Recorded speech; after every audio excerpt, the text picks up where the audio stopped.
नमस्कार दोस्तों।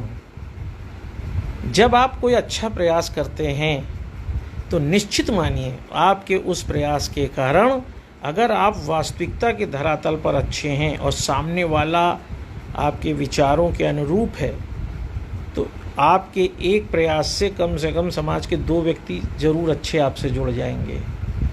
लेकिन अगर आपने व्यक्ति की पहचान नहीं किया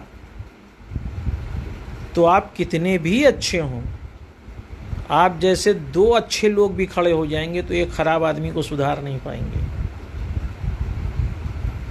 ये बात हो सकता है कि आपको मेरी थोड़ी सी दुरूह लग रही हो, कॉम्प्लेक्स लग रही हो, लेकिन अगर इसको हम वैज्ञानिक आधार पर समझना चाहें, जैसा कि मैंने अपने एक पहले के वीडियो में भी ये बताने की कोशिश करी है कि जो पानी होता है वो 2 हाइड्रोजन मॉलिक्यूल से जब एक ऑक्सीजन मॉलिक्यूल जुड़ता है तो पानी बनता है। आप जानते हैं ऑक्सीजन एक ऐसी गैस है जो जीवन का अर्थ स्पष्ट करती है। ऑक्सीजन के बिना पृथ्वी पर जीवन की बात की ही नहीं जा सकती है। लेकिन यही ऑक्सीजन जब हाइड्रोजन के सामने अपने जीवन के उद्देश्य को रखते हुए, अपनी दर्शन को, अपने तथ्य को रखती है तो कम से कम 2 हाइड्रोजन इस बात के आधार पर कि ऑक्सीजन के साथ जुड़कर वह कुछ बेहतर कर सकते हैं, पानी जैसी संरचना बना देते हैं। लेकिन ठीक उसी जगह पर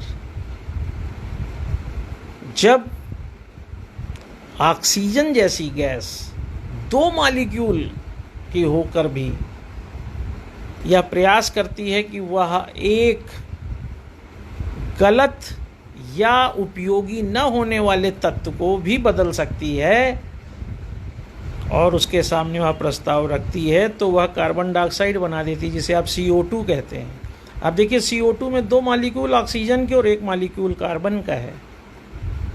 लेकिन ये ठीक है कि 2 कार्बन डाइऑक्साइड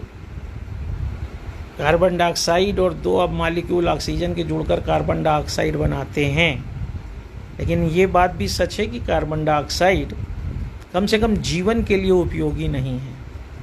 चाहे पेड़ पौधे हों और फिर चाहे मनुष्य हों, चाहे कीट पतंगे हों, सभी कार्बन डाइऑक्साइड को अपने शरीर से बाहर फेंक देते हैं। तो जब भी आप किसी अच्छे को अपनी बात रखेंगे तो भी H2O की तरह फ़ायदा मिलेगा और पानी का निर्माण होगा। अगर आप किसी खराब के सामने अपने प्रस्ताव को रखेंगे तो आपको अपना दुगना प्रयास करने के बाद भी परिणाम कार्बन डाइऑक्साइड की तरह ही गलत मिलेगा। सोचिएगा और आलोक चांटिया को बताइएगा ज़रूर।